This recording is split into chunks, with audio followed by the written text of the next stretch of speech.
Hello and welcome to TUSB Conversations. I'm your host Danish. Today our guest is Anand Tamboli. Anand is a transformational specialist and a well-known innovation expert. He helps people leveraging emerging technologies while adapting and developing an innovative mindset. With degrees in engineering and business and having worked in a wide range of industries, countries, and culture, Anand has a deep understanding of impacts of technology. Anand, welcome to TUSB Conversations. Thank you, Danish. Good to be And here. yeah, and how's your day going on? So far, so good. Looking forward. Right, right. So, what we had in mind before we started, thinking about it, what we need to do with this, the entire technology business, which is transforming things around us so rapidly. There's one specific thing which I thought, you're the best person for it. You have so much of experience in it, is tech advocacy and advisory. How do you explain this to our listeners? Why is tech advocacy necessary today? Good question. In fact, this is something which people often ask, like, what does that mean? So I had to break it down a little bit further, saying, let's understand what is advocacy in the first place. What does an advocate do normally? He's not a judge. He's a presenter of facts, supposed to be presenter of facts. And that's what I do. I don't necessarily agree or disagree at certain point in time. I do have my opinions. But when it comes to dealing with my customers, my clients, I try and stay neutral when I'm weighing in. So that's the advocacy part of it. When it comes to technology, now the thing we know is technology is changing constantly, sometimes faster, sometimes not so much, but it is changing. So when things keep changing, what you need to do is you need someone as a business leader, you need someone who can figure things out for you and what do those things mean for your business as a third party, as a third perspective, different eye.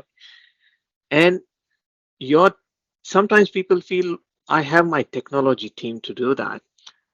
In my view, they are good at execution. They are there to adapt new technology. They are there to execute the strategy. But when it comes to giving an input or influencing that strategy, we run into a risk because here is what happens when we go and ask for opinion here. One is if we go and listen to a vendor, a technology vendor, external party, most vendors try and use ignorance to sell something. It's not in their best interest. It's not for their business to, you know, not give you all the details. But if you go to your technology team, they'll try to please you because sometimes their jobs are online. Sometimes they cannot say things they wish they would.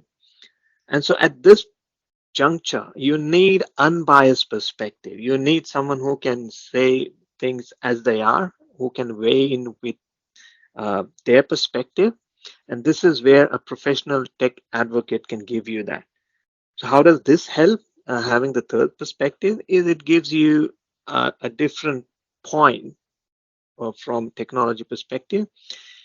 You're also not wasting your time and budget on the hypes and fad because sometimes it's easy to get caught up into that.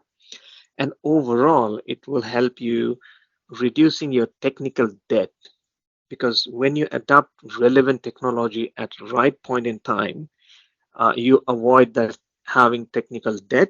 You progress faster. You don't bleed money. You don't lose on time.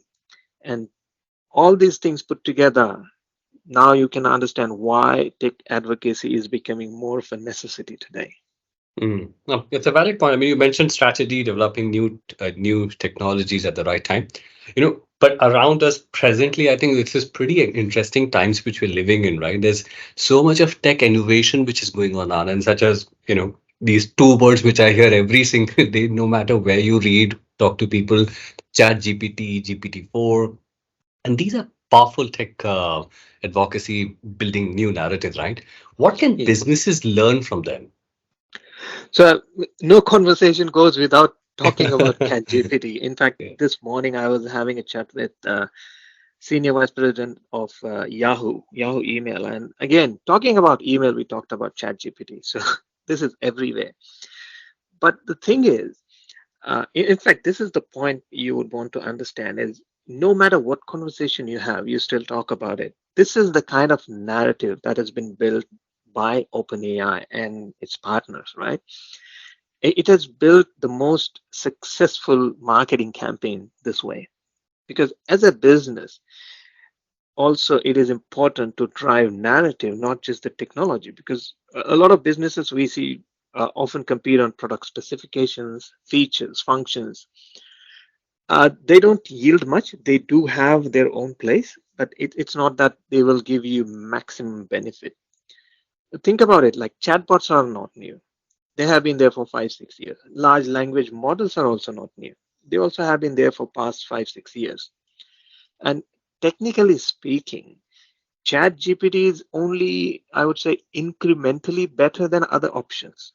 But the way it has been marketed, the way it has been put into people's mouths, in front of people, in the masses, is this is what created this buzz. That is commendable. So while ChatGPT is not taking away any more jobs compared to all other technologies, all other automations, it still becomes a narrative. It still becomes the part of the discussion. And this is how you can see narratives kind of drive the product forward. And which is why getting the product right is necessary. It's a necessary condition, but it's not sufficient. You also have to have narrative right and ensure that people understand that narrative. Yeah, and Anand, I think you said it right on point because this is and what I've realized personally is that it's emerging, so we don't know where it will lead, but this is the starting point. Right. Anyway, going to my next question, is your role as a tech advisor, how do you help businesses improve their digital footprint? Because digital transformation is something which all organizations look for. How do you help them? Right. So, in fact, Danish, one of the good things COVID has done is it has kind of eased out a lot of my work. Right. So, most people I speak with now at least understand the importance of going digital transformation, and also it's no more convincing them to do it. Now, the challenge is to convince them to do it right and in right places. So, I mean, there are still some people who would resist that. That's only handful. Like they would come along sooner. But most businesses I advise already have digital or transformation programs underway. They want to do it already. So I help in at least two different ways. One is as an advisor. So mainly I would help them in aligning their business interest with the technology that's available in the market. So it's more of a match between strategy and what is available. Many of the times businesses prefer me giving that uh, third party advice, me being as a sounding board rather than listening to a vendor or rather than just listening to the tech leads because of obvious conflict of interest. Sometimes they also ask in charting out the technology roadmap. So they say, fine, we want to transform now, but how does next 3 years, how do our next 5 years look like? Where we can go and how we can evolve. That's one question which I help them with. I also help them, and this is very 50-50 scenario where I help them building new products, new services, mostly along the sides of modifying the business model, right? So changing conditions, we want to change the product, but that doesn't give us long runway. How do we change the business model itself? That's where I help a lot. So that's more on the advisory part. But a lot of times, the tech advocacy we spoke about, or just as a speaker, they need me just to get the messaging right, right? We've got the product figured out. We know where to go. We're comfortable with that, but we want to reach out to the market with the right message. And that's when, as a professional speaker, I go out and help them. Either it could be messaging within the company amongst all their employees, different business units or different continental business units, or it could be their B2B clients, other customers. Having that messaging is important. Like I'll give an example. Recently, I did help one of the company to respond to a government policy paper on AI and digital sovereignty because they were too much into it to come out loud by themselves. So they needed my help to get the voice out, get those inputs. to the policy. So even those circumstances, I give those inputs. So yeah, net, everything that needs a different perspective from technology point of view, uh, building right narrative and sending the right communication is where I support the Hmm. customers and the Yeah, clients. yeah, yeah. That's very interesting. You are an innovation and transformation specialist, just like you mentioned that a client got in touch with you for policy. Now, you advise clients on how to transform their businesses and using the latest technologies which are available. What do you have to say at the biggest technology trend that entrepreneurs should focus on in 2023? Right. That's interesting question when we talk about where should I focus as a trend, because only focusing on trends sometimes I feel that it could be a wasteful activity because you see a trend but do nothing about it, right? So first thing which I usually teach through the workshops or even through interactions is how do you spot trends? How do you distinguish between fads and trends and hypes? And then how do you design your strategy around that? Some of the trends, let's talk about some of the trends that you asked for.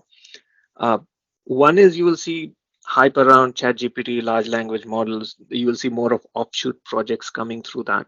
So that thing will keep happening this year and also for early of next year. But what this will make necessary is the digital trust. That so any product, any service that will help in building that digital trust is going to be mainstream now. And I must thank to data breaches, hacks, fake news, fake media, in both ways, right? They will increase because now the capacity to create so many things has increased. So anything that will counter these negative trends is going to take off. We have seen augmented reality, extended reality uptake has increased in last 2 years for obvious reasons. That is seeing a good fortune now. In fact, even from a electric technology like electric vehicles, solar, that is seeing an uptake. And while solar is seeing uptake, electric is seeing uptake. People are also talking of the next thing because electric is not all that good. There are also certain caveats to that. So people are also talking about alternative fuels and some of those things. So net, the point is just the technology changes doesn't help. Just the new business model also doesn't help.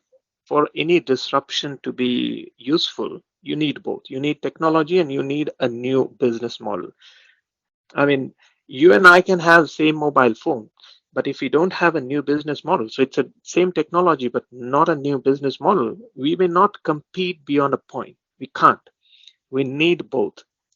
So think about horizontal moves a lot of companies are making. Last time we spoke about Tesla restaurant. They have uh, gotten their trademark in 2021. They're working on charger plus restaurants. So Tesla is going into restaurants. Supermarket chains already are issuing credit cards without having banks involved. They are selling insurances. So supermarket going into insurance. Telco operators are moving out and they are doing OTT, SVOD, VOD. So they're going into content and movies. SVODs, OTTs, they are moving into original movies, more original content. SVOD is going down, TVOD going up. So all these horizontal and forward backward integrations is something which is seeing a lot of change. So my input always to all the entrepreneurs, business leaders is that don't just look at the technology trends, but also look at what new business model you can combine with that trend. You will be more ripe for disruption. You can drive that disruption rather than getting disrupted. Yeah, thank you. I think that was quite a wonderful answer which you've given on the subject. But thank you very much for taking out the time and being part of TUSB Conversations. Thank you, Danish.